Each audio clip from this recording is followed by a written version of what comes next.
100% fees రాయితీతో AI నేర్చుకోవాలనుకుంటున్నారా? Attend quality thought gen AI test 2025. ఇప్పుడు కేసీఆర్ ఇచ్చిన స్టేట్మెంట్ కి ఏం చెప్తున్నా అంటే కేసీఆర్ మొత్తం క్యాబినెట్, కేసీఆర్ మొత్తం ఫ్యామిలీ లంగా దొంగ మాటలు చెప్పి 10 సంవత్సరాలు ప్రజలకి బంగారు తెలంగాణ చెప్పి చిప్ప తెలంగాణ ఇచ్చినారు. కాబట్టి పబ్లిక్ కి అర్థమైంది ఉట్టి మాటలు ప్రామిస్లు అమలు చేయరు, గ్రౌండ్ రియాలిటీ వేరే ఉంటది అని పబ్లిక్ కి టోటల్ అర్థమైంది. కాబట్టి ప్రజలు వాళ్ళకు ఇంట్లో కూర్చోపెట్టి మాకు పవర్ ఇచ్చినారు. ఇప్పుడు మా వరకు ఎంత అవుతుంది మేము చేస్తున్నాం, 1 సంవత్సరం అయింది, ఇంకా కొద్దిగా టైం కావాలి మాకు. తప్పకుండా అన్ని ప్రామిస్లు అమలు చేస్తాం, అది కూడా ఇన్క్లూజివ్ పెడతాం, 100% అమలయ్యేలాగా చూస్తాం. సో ఇది కాంగ్రెస్ పార్టీ వాదా. మాకు కూడా తెలుసు ఒకవేళ మేము కూడా ప్రామిస్ చేసి అమలు చేయకపోతే మాకు కూడా ఇంట్లో కూర్చోపెడతారు ప్రజలు అని. సో ఏది తప్పు వీళ్ళు చేసింది మేము రిపీట్ చేయం, 24/7 పబ్లిక్ లో ఉంటున్నాం. కానీ ఈ మొత్తం ఇవాళ గవర్నమెంట్ పరిస్థితి ఎందుకు ఇంత అధ్వానంగా అయింది? ఎందుకంటే మీరు అప్పులు చేసి 7 lakh కోట్లు అప్పు చేసుకుని మాకు సర్ప్లస్ స్టేట్ అని మాకు ఒక అప్పు స్టేట్ ఇచ్చినారు మీరు. సో మా ప్రామిస్లు అమలు కొద్దిగా ఎందుకు అయితే లేవు అంటే మీరు అప్పులు చేస్తారు కాబట్టి, మాకు అప్పు దొరకలేదు కాబట్టి, మా దగ్గర డబ్బులు లేవు కాబట్టి ప్రజలకి దొరకలేవు. సో ఈ మొత్తం చేసిన లంగ పనులు ఎవరు? కేసీఆర్ అండ్ కేసీఆర్ టీం, అంతే. కానీ కాంగ్రెస్ పార్టీ మరి తెలీదా? కాంగ్రెస్ పార్టీకి అన్ని తెలిసే కదా ప్రామిస్ చేసిర్రు. మరి అవన్నీ కూడా ఇప్పుడు పబ్లిక్ అడుగుతున్నారు కదా, మీ మీద వ్యతిరేకత వచ్చింది కదా, ఇక మేము రంగంలోకి దిగబోతున్నామని చెప్తున్నారు. అరే రంగంలో దిగాలి, మీరు ఒక హెల్తీ అపోజిషన్ ఉండాలి, మీరు ఫామ్ హౌస్ లో ఉట్టి కూర్చోవద్దు, పబ్లిక్ లో మీరు ఉండాలి, పబ్లిక్ లో పోదాం, పబ్లిక్ మీద ఇస్తాం. ఏం మాకు తెలుసు అప్పు ఉన్నది అని, కానీ ఎంత అప్పు? 3 లక్షల కోట్లు అనుకున్నాం, కానీ వచ్చి కూర్చున్న తర్వాత చూస్తే అది 7 లక్షల దాకా వెళ్ళిపోయింది. సో మాకు అందాగా ఉన్నది మీరు అప్పులు చేస్తారని, కానీ ఇంత దొంగతనం చేస్తారని మాకు తెలియదు కదా అమ్మా. సో ఇవాళ స్టేట్ పరిస్థితిలో ఏదైనా స్కీమ్ అమలు అయితే లేదు అంటే డబ్బులు లేవు, దానికి కారణం కేసీఆర్. కానీ కాంగ్రెస్ పార్టీ ఎందుకని పోల్ పెట్టింది ఒకటి, అందులో బీఆర్ఎస్ పార్టీనే కోరుతున్నారు ప్రజలు, మిమ్మల్ని కేవలం 25% కోరుతున్నారు. అదొకటి ఇప్పుడు ప్లస్ అయింది కదా. ఇప్పుడు కేసీఆర్ని ఎప్పటి నుంచో రావాలే మాట్లాడాలి అన్నారు, ఇప్పుడు వచ్చి మాట్లాడుతున్నారు. మరి మోస్ట్ వెల్కమ్. మేమేం చెప్తున్నాం, డెమోక్రసీలో అపోజిషన్ స్ట్రాంగ్ ఉంటేనే పబ్లిక్ కి మేల్ అవుతుంది, రైట్? వీళ్ళకు ఇప్పుడు లేచినారు, 1 సంవత్సరం తర్వాత లేచి ఇప్పుడు కేసీఆర్ మాట్లాడుతున్నాం, సంతోషం. పబ్లిక్ లో రండి, మాట్లాడదాం, ఎక్కడ డిబేట్ పెట్టాలి, చర్చ పెట్టాలి, మేము సిద్ధంగా ఉన్నాం. ఎక్కడ కూర్చుందాం అంటే కూర్చుందాం. వాళ్ళు 10 సంవత్సరంలో ఏం పికినారు, మేము 1 సంవత్సరంలో ఏం చేసినాం, మాట్లాడదాం, ప్రజల మీద ఇద్దాం. ఒకవేళ మేము చేయకపోతే మా బతుకు కూడా మీలాగా కేసీఆర్ లాగా బస్ స్టాండ్ అయిపోతుంది. కానీ మీరు నిజంగానే ఆయన ఏమన్నాడంటే ఊర్లకు మిమ్మల్ని రాణిస్తలేడు అని డైరెక్ట్ కామెంట్ చేసిర్రు కేసీఆర్. చేస్తారమ్మా, చేస్తారు. ఏదైనా సెన్సేషన్ ఉండాలి కదా, ఏదైనా టీఆర్పీ కోసం చేయాలి కదా. అన్ని మాటలు ఇంత దిల్ మీద తీసుకుంటే ఎట్లా? ఇప్పుడే వచ్చినారు కదా, వెరీ గుడ్, బి వెల్కమ్, రావాలి, రైట్? మాట్లాడండి, పబ్లిక్ లో పోదాం, రైట్? మేము తప్పు చేస్తే ఒప్పుకుంటాం, లేకుంటే వాళ్ళు తప్పు చేస్తున్నది వాళ్ళు జీవితం మొత్తం అట్లనే అపోజిషన్ లోనే కూర్చుంటాం. ఫిబ్రవరి ఎండింగ్ లో ఒక భారీ బహిరంగ సభ పెట్టబోతున్నారట. అప్పటి నుంచి కేసీఆర్ మొత్తంగా ఇక పార్టీని నడిపించబోతున్నారు, మీ మీద యుద్ధమే ఉండబోతోందని అనౌన్స్ చేసిరు. వాళ్ళ యుద్ధం కోసం ఎప్పుడు రామ్ రెడీ ఉంటాడు. రామ్ అంటే రేవంత్ రెడ్డి గారు ఎప్పుడు రెడీ. ఇది సో ఈ లంగ దొంగ పార్టీ ఏదైనా మాట్లాడితే అంత సీరియస్ తీసుకోకండి, రైట్? ప్రజల్లో పోదాం, మోస్ట్ వెల్కమ్. మంచి అనిపించింది మన ఆపోజిషన్ కేసీఆర్ మాట్లాడుతున్నారు, వెరీ గుడ్, రైట్? చూద్దాం. థ్యాంక్ యూ అన్నా. సరే, నేను గంభీరంగా మౌనంగా చూస్తున్నా. నేను కొడితే వట్టి కొట్టు నాకు అలవాట్లేదు కదా. చూద్దాము.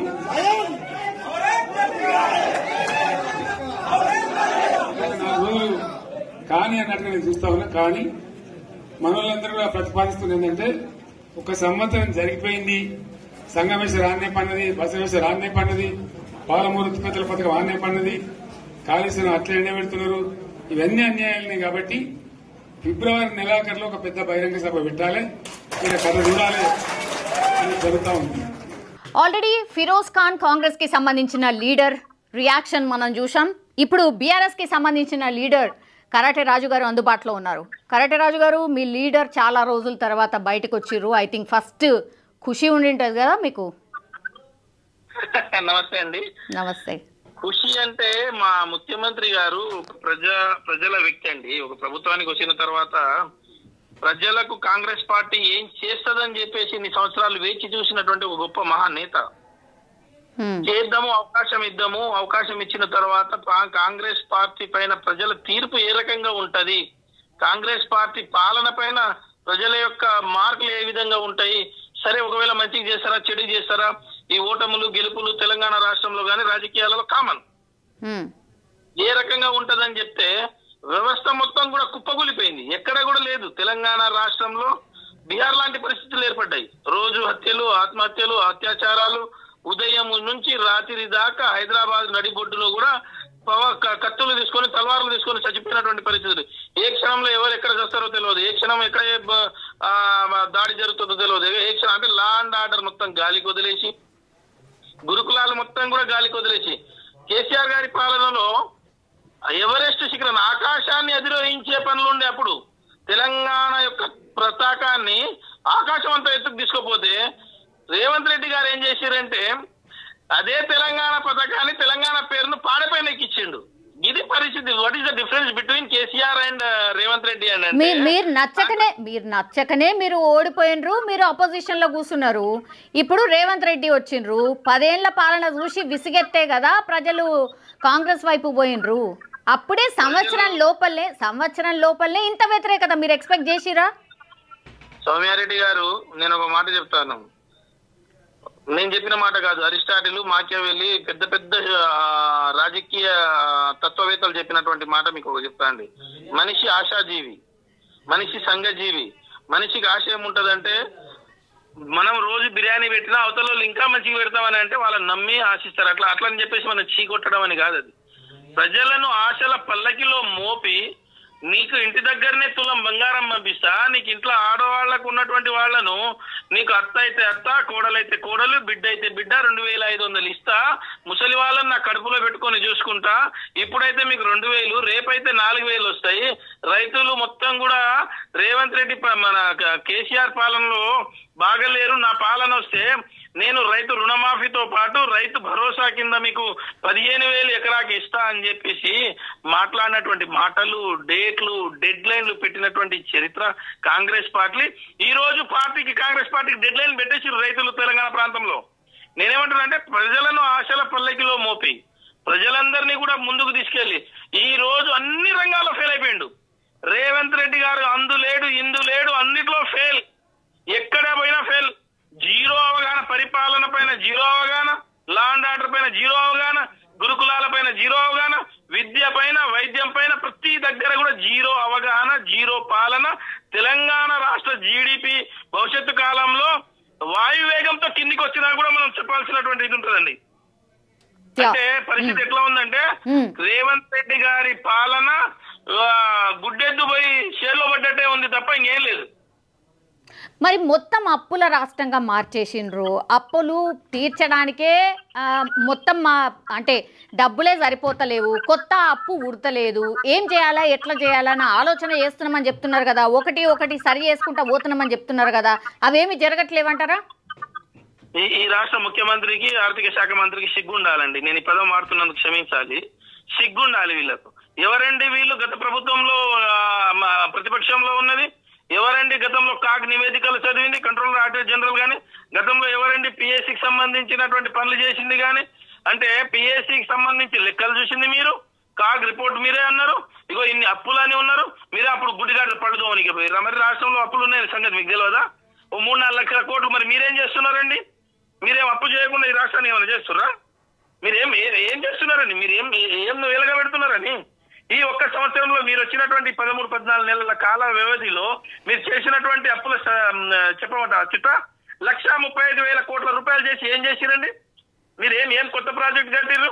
ఎక్కడ బసవేశ్వర ఏడ ఉంది, కాళేశ్వరం ఏడ ఉంది, పాలమూరు రంగారెడ్డి ఎత్తిపోతలు ఎక్కడ ఉంది, దిండి ఎక్స్టెన్షన్ ఎక్కడ ఉంది, SLBC Srisailam left bank canal ఎక్కడ ఉంది?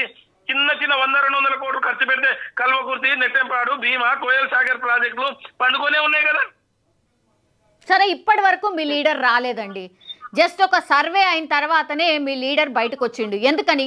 అంతకంటే ముందు రావచ్చు కదా, ప్రజల పక్షాన పోరాటం చేయొచ్చు కదా. కేవలం కేటీఆర్ అండ్ హరీష్ రావు మాత్రమే పాపం పార్టీని పుష్ చేసే ప్రయత్నమే జరిగింది. ఇప్పుడు ఒక పోల్ పెట్టిన తర్వాత బీఆర్ఎస్ వైపు ప్రజలు ఉన్నారని తెలుసుకున్న తర్వాత ఇప్పుడు బయటకు వచ్చిర్రా కేసీఆర్ గారు? మరి కేసీఆర్ గారు వీరుడండి. కేసీఆర్ గారు ప్రజల పక్షం. కేసీఆర్ గారు ఎప్పుడు కూడా ప్రజల ఆలోచన. గతంలో ఈ నాయకులు ఇదే నాయకులు ఏమన్నారు, మేము కుర్చీ చదువుకోలే, మేము బట్టలు జరుపుకోలే, కుర్చీ ఏడుందో తెలియదు, మాకు ఏడు ఉన్నాయో తెలియదు, లంకె బిందెలు ఏడున్నాయో కూడా తెలియదు, మాకు అప్పుడే కేసీఆర్ పట్టుకుంటాడా, మమ్మల్ని కనీసం పాలన చేయడా, కొత్త పెళ్లి అయిపోయినా ఒకటే రోజు కొడుకులు పుడతారా అన్నట్టు మాట్లాడినటువంటి కాంగ్రెస్ నాయకులు సంవత్సర కాలం పాటు కేసీఆర్ గారు టైం ఇచ్చారు. సఫిషియంట్ టైం ఇచ్చారు. సంవత్సర కాలంలో నీళ్ళేంది పాలేంది తేలిపోయింది. తెలంగాణ ప్రజలకు చేతనయ్యేది ఎవరు, దద్దమ్మలు ఎవరు, దరిద్రులు ఎవరు, ఈ రాష్ట్రాన్ని పైకి తీసుకుపోయే వాళ్ళు ఎవరు, కిందికి తీసుకుపోయే వాళ్ళు ఎవరు, ఈ రాష్ట్రంలో ఉన్నటువంటి రైతులు కానీ, భూములు కానీ, రియల్టర్లు కానీ, కరెంటు కానీ, ప్రతి విషయంలో నేను చెప్తున్నానండి. సౌమ్యారెడ్డి గారు మీరు స్టూడియోలో కూర్చొని ఉన్నారు. ఏ రోజు కరెంటు పోలేని కరెంటు ఆనాడు కేసీఆర్ గారి పాలనలో కరెంటు పోతే న్యూస్ 2 నిమిషాలు కరెంటు పోయింది కేసీఆర్ గారు చూసిరా, 24 గంటలు అంటున్నారు 2 నిమిషాలు పోయిందని చెప్పేసి ఆ రోజు అవహేళన చేసినటువంటి వాళ్ళు. ఈ రోజు కరెంటు పోని పల్లె ఉందా, కరెంటు పోని ఊరుందా, మోటార్ కాలని ఊరుందా? మోటార్లు మీటర్లు మొత్తం కాలిపోతున్నాయి, పట్ట పిట్టలాగా లేచిపోతున్నాయి.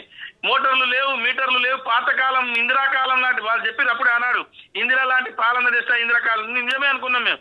ఇందిరా పాలన అంటే ఎమర్జెన్సీ పాలన తీసుకొచ్చారు, చీకటి రోజులు తెచ్చారు. 60 ఏళ్ల కిందట ఏదైనా ఇంకా పార్టీ రాతి యుగం ఉన్నదో రాతి యుగం వైపు తీసుకుపోయారు వీళ్ళ పాలన. ఇప్పుడు ఒక సభనైతే అనౌన్స్ చేసిర్రు మీ లీడర్ వచ్చేసి, ఫిబ్రవరి ఎండింగ్లో ఒక సభ ఉండబోతోంది.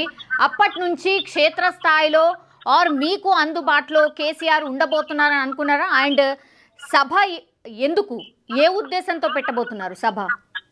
ముందుగా నేనేమంటున్నా సౌమ్యారెడ్డి గారు, కేసీఆర్ గారు మా ఒక్కరి లీడర్ కాదు, మనందరి లీడర్. ఒకటి, కేసీఆర్ గారు తెలంగాణ రాష్ట్రానికి మొదటి ముఖ్యమంత్రి, ఒక ఉద్యమకారుడు. మనం అందరం ఆయన సంబోధించుకోవడం ఉద్యమకారుడు అనుకోవాలి, తెలంగాణ ఉద్యమకారుడు, మొదటి ముఖ్యమంత్రి అని. మీ లీడర్ అంటే నాకు కొద్దిగా ఆడేడో ఇది అనిపిస్తుంది. He is our champion.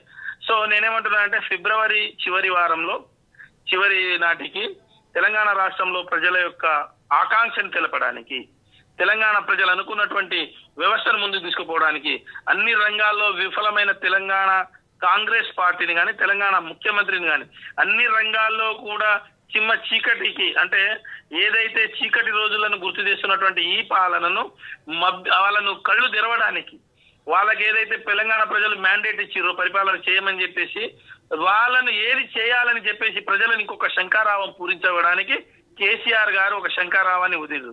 ఖచ్చితంగా ఇది మళ్ళొక తెలంగాణ ఉద్యమం, ఇంకొక తెలంగాణ ఉద్యమం లాంటి ఉద్యమాన్ని రేపు జరగబోయే ఫిబ్రవరి కార్యక్రమం భారీ బహిరంగ సభ నాంది పలకబోతుందని చెప్తున్నా. ఈ కాంగ్రెస్ నాయకుల యొక్క కల్లిబొల్లి మాటలు, ఈ కాంగ్రెస్ నాయకుల చేతగాని పాలన, ఈ కాంగ్రెస్ నాయకుల దద్దమ్మ సన్నాసుల పాలనను మళ్ళీ ఇంకొకసారి ప్రజల రూపాన ప్రజాస్వామ్యయుతంగా ఈ యొక్క వాళ్ళ యొక్క నిరసనను ఖచ్చితంగా ఈ భారీ బహిరంగ సభ ద్వారా చూపబోతున్నారు. కేసీఆర్ గారు ఇలాంటి లక్షలాది మంది భారీ బహిరంగ సభతోటి కేంద్ర ప్రభుత్వ పార్లమెంటును ఢిల్లీ మెడలోంచినటువంటి చరిత్ర కేసీఆర్ గారిది. ఈ కాంగ్రెస్ పార్టీ, ఈ రేవంత్ రెడ్డి, బుడ్డర్ ఖాన్లకు 1 నిమిషం పని కాదు, 2 నిమిషాల వాళ్ళని ఖచ్చితంగా వాళ్ళను ప్రజా పాలన ఏ రకంగా చేయాలనో ఈ యొక్క సభ ద్వారా ఖచ్చితంగా మేము చెప్పబోతున్నాం, వాళ్ళను కళ్ళు చెరుపించబోతున్నాం. థ్యాంక్ యూ అండి, థ్యాంక్ యూ సో మచ్.